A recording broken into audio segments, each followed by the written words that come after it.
Chef Katelyn. How do you like to be introduced? Chef Katelyn Johnson is fine. Oh, Chef Katelyn Johnson. Okay. So I know you as my instructor. What should the world know you as? A badass cake designer. Oh. Insert all of her amazing cakes right here. All right, a badass cake designer. So tell me a little bit about your culinary background. So I started at a vocational school in senior year, and I went for baking and pastry, and I excelled. I loved it. A guy from Johnson & Wales came and told us about a whole bunch of scholarships that they offered, so I applied to the scholarship, and I won Best Dessert of the State. Ooh, so what was the dessert? It was my great aunt's chocolate cake and my other great aunt's chocolate ice cream. So mix them together, it was the best heritage dessert. Ooh, Tasty. okay. Yeah, really, really delicious. So they gave me a whole bunch of money for that, and then I got quite a few scholarships for clubs that I was in, different academic scholarships, things like that. So I decided to go to Johnson & Wales because it was the best school that you could go to that was pretty close to my home. I grew up in Richmond, Virginia, so it was about 4 hours from my mom and dad's house, close enough that you could go visit, but not too close. Not too close for them to just pop up. Just pop in. Yeah. So I decided to go there, and then I stayed in Charlotte for a couple years, working at just about every restaurant that you could, on top of all of the restaurants that I'd worked at in high school. Pretty much any chain restaurant that you could work at in Richmond, I worked at. And then I worked at Great Wolf Lodge when they first opened, so I did a lot of their pastry development for that location in Concord. And then I worked at Baku Restaurant in Charlotte when they first opened. So I helped open that restaurant, design the whole menu there. And then I left there and I actually applied to the job at TCA where I met you, Yes. the Chef's Academy, on accident. Really? Yeah, so when I first applied, I thought it was in Mooresville, which is about 30 minutes from my house in Charlotte. But when I kind of Googled directions about 3 weeks later after I hadn't heard from anybody, I was like, oh, I'll just stop in and say hi. And it was like 2 hours and 20 minutes. I was like, what? So, what were some of your challenges as an instructor? Trying to get people to love food as much as I did. It's really difficult, but once you kind of teach it to them in a way that they understand. As somebody who has ADHD, it was really difficult for me in high school to kind of, well, and lots of school, to learn how to figure out how to get the message to myself from what the teacher was kind of saying, because if you just kind of talk at me, it's kind of gone. Right. So I learned different ways for myself on how to teach and how to get the message to students, whether it be through different lectures, through videos, through instruction, through more hands-on. And I always learned more versus like, you're doing this wrong, and I wanted to explain to you why you were doing it wrong. I wanted you to understand the chemical component as to why it was wrong. Exactly. So much science. So how long did you end up staying at the Chef's Academy? I was there for almost 5 years. Okay. And then after, I know they closed, so that gave you an opportunity to focus more on what you wanted to do, right? Correct. So I had opened my business, side hustle business, in 2008 while I was still in college, actually. My cousins, I'd been in cakes class and I'd gotten A's in all my classes. And then I had my little cousins, they were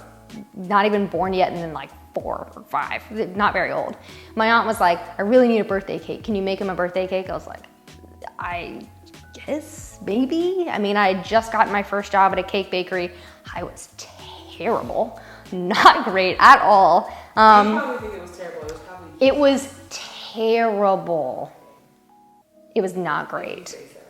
No, it was not good. You know, your expectations are high. They are. So I started making cakes for them every year, and then my aunt had another baby, so I started making cakes for both of them kind of continually, and I still make their birthday cakes. So that's kind of nice and fun, and all their graduation cakes. So they started this whole thing, and then my aunt and uncle gave my cards that I made, or my number, to friends that they had and people that they worked with, and it kind of exploded from there.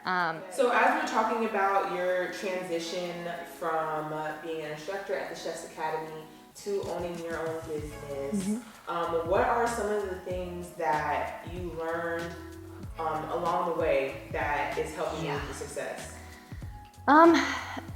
Honestly, it's planning and time management. If you can't plan and if you don't have good time management, just don't. Don't own a business, because everybody's like, oh, I'll just open my own business. It'll be no problem. And then they don't realize that it's like 100 hours a week minimum. And it's every moment of every day. And my husband constantly either helps or says things like, you need to set up times where you're not working, or you need to set boundaries. I'm like, yeah, but they need me. So that balance is important. It's so difficult to kind of set that hard limit, because I don't know exactly how it works with your apparel line, but with mine, if they want your product, then they're gonna still talk to you kind of regardless. With cakes, if I don't answer them within that day or the next day, they're gonna find somebody else. So I need to be constantly answering people. So I can't really slack and like not answer phone calls. Right. I can't not answer emails. So yeah, right now I have like over 100 emails in my inbox, and I just... So soon, maybe with your expansion, you'll have to have like an assistant or I something. do actually. I have an intern that works for me right now, which is amazing. She's 16. She does a lot of my baking. She does a lot of the icing work sometimes, so that I can work on a lot of the details. I can work on a lot of the decor. I can answer emails, answer phones. I mean, from the moment she gets here, she works Wednesdays and Thursdays usually.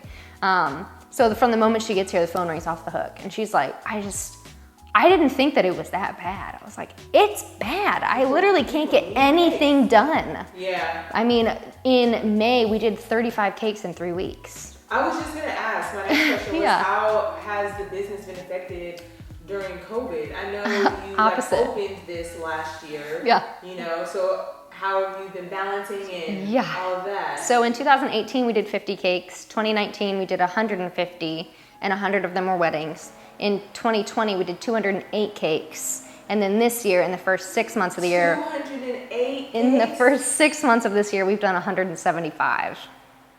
So COVID hasn't affected you? COVID hasn't even touched me. Because people are still eating cakes. People still get cakes. Yeah. I mean, they're depressed from COVID, so then they want more cake. They want more sugar.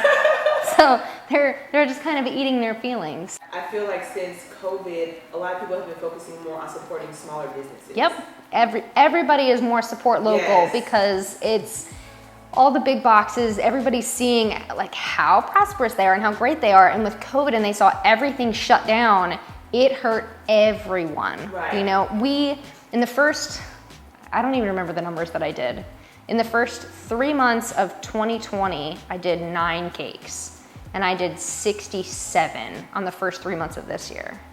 So it was like 1,000,000,000% more. Right. So I mean, my plan is to expand at the same percentage that I expanded the previous year every year, but we're gonna blow that out of the water this year. Oh, absolutely. So, without a doubt. But we're getting back to bigger parties, bigger wedding cakes, still more detail. And people, because they're cooped up, or because they had to put their wedding off for a whole nother year, then they actually saved more money, and they still want that big party. So they are kind of going a little bit more lavish. Or if that budget is still the same, my mom gave me $700 for my cake. They're like, let's do premium flavors. Let's max out all my details. Let's do all this. So they're getting a lot fancier level cake, which is more fun for me versus like that same kind of basic Jessica cake. Yeah.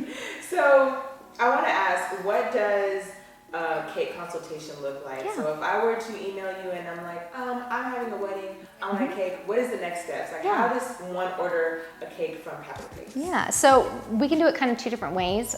Some people don't really know what they want. Some people do send me a picture and they're quite clear on their image, and they're like, this is exactly how I want it to look, within small details that we'll kind of talk about in a virtual discussion. But most of the time they go ahead and they set up a cake tasting box. And what I do, because of COVID, I do a pickup tasting box, and it's a couple different flavors that you guys can choose from and fillings, and I do them all separately so that you can kind of mix and match and see what you like best, versus other people that kind of do it all together, which I don't like people telling me what I want to put on my cake. It's probably my least favorite thing, because I hate lemon cake for some reason. And they'll be like, oh yeah, I made this cake, here you go. So people do like pre-done tasting boxes, and they'll be like white cake, chocolate cake, lemon cake, strawberry cake. Right. I would hate that. So I want my clients to be able to choose, so they can go through my whole list, basic flavors, basic fillings, and premium fillings, and let me know exactly what they want to try.